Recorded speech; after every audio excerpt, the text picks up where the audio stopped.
The Sarvodaya Shramadana movement is the largest people's organization in Sri Lanka. The movement began in one community and has now spread to 15,000 villages island-wide. Sarvodaya is engaged in diverse social enterprises and its management structure makes it a peer of diversified conglomerates. The 33rd LBR-LBO CEO Forum focused on inspiring people and other leadership lessons from the non-profit sector.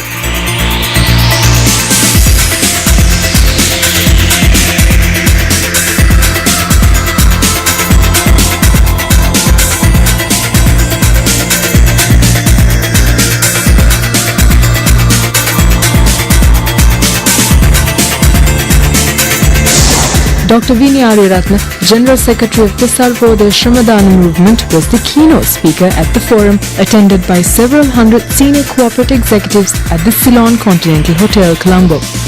The Sarvodaya Movement was founded in 1958 by A.T. Ariyaratne to address socio-economic issues in the remote villages. It has now grown to more than 15,000 villages in the island and is the country's largest charity. Sarvodaya's total budget exceeds $5 million with 1,500 full-time employees. When combined with numerous volunteer workers, this yields a full-time equivalent of approximately 200,000. How many of us know the nitty-gritties of the inner workings of this vast organization? All of us know, I'm sure, that everyone has heard about Sarvodaya because it has been in existence since it was founded by Dr.A.T. Ariyaratne, Dr. Vinya Ariyarathne's father, over 50 years ago. I came to know about very close, what is going on inside Sarvodaya. About 5 years ago, when I started working with Sarvodaya organization on certain projects, we conducted with Vanguard some certain work we conducted under our not-for-profit arm, Vanguard Foundation. What is unique about and the most striking feature of Sarvodaya is its ability to inspire people and motivate people to do things seemingly for no personal gains. Okay. We know that in private sector, in our commercial enterprises, professional satisfaction, professional rewards, and professional freedom, and of course financial rewards are key aspects of the way we motivate people, reward people. Okay. But here is an organization which can mobilize thousands of people, who would sacrifice their personal lives, their social lives, because they would like to just help people who are in distress, or people who are less fortunate than themselves. About 5 years ago, I was talking to the district leader of Sarvodaya in Polanavar, and he told me how they responded to tsunami. And he told me that they were the first organization to reach to Eastern Province and mobilize relief work, much earlier than other NGOs, and of course before the government started working on the relief operations. Now, the beauty of it is these people did not wait for budgets to be sanctioned by the head office, or they didn't wait for marching orders to come from head office. They organized themselves at grassroots level, collected material, and then traveled to Eastern Province and stayed there for few days, helping people who were affected. Now, I'm sure any corporate boss would die to have such motivated and committed employees in the organization.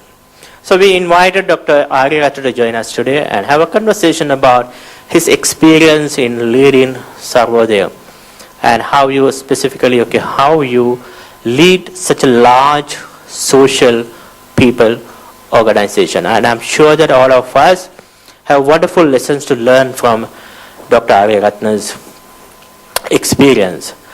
He led the organization, he has been involved with the organization for several years from his childhood, and then led the organization as the executive director for a period of 10 years.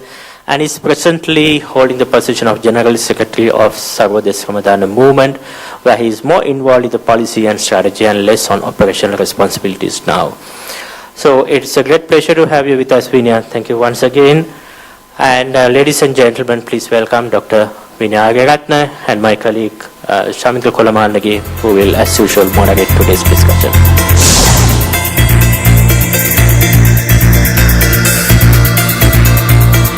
suppose you had big shoes to fill, taking over from your father who founded the organization and who grew it to the size and sort of ingrained those values of Sarvodaya, and sometimes gaining acceptance among the staff, among your staff, among the widely dispersed network, which is sometimes independent of the main organization, also in a great way, can be challenging.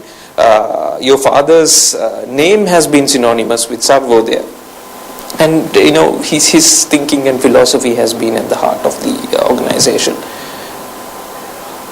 How did you overcome this challenge? Were you readily accepted as the leader? Thank you, Shamindra, firstly for giving this opportunity.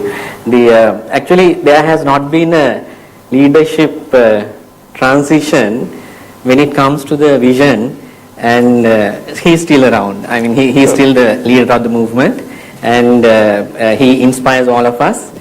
And in my case, of course, I grew up with the movement, but I, of course, had my own independent career until I took over the operational responsibilities of Sarvodaya 12 years back. That was in 2000. So it was not really a conventional transfer of leadership. It has, I mean, there is a transition that is happening in the organization in terms of the next generation taking over leadership in different levels. So I think what I did was to bring together the promising individuals who are already within the organization, and up to now with them developing the next layer of leadership. So I would not say that there has been a complete transition. I'm not saying that you sought to change the philosophy or the culture of the organization. I'm just trying to find out in terms of, did the organization accept you as a worthwhile successor?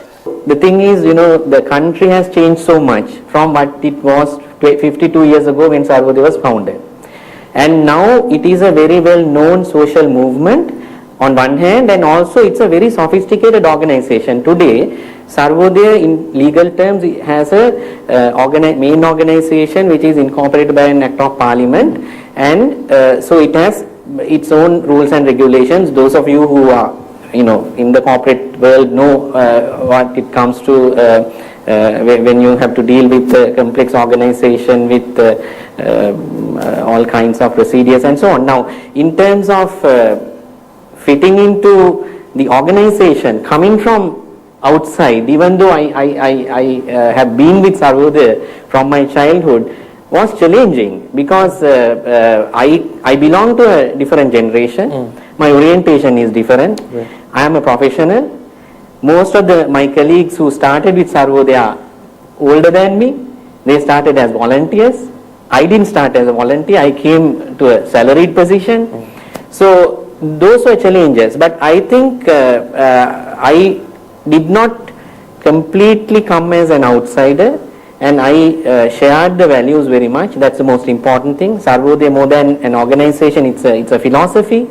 So even though during my childhood and also during my higher education I was away and not directly connected to the movement, I had kept in touch and participated in the activity. So acceptance was not a problem at all. In fact, they welcomed and was very reassured of the future of the organization with my coming into the picture.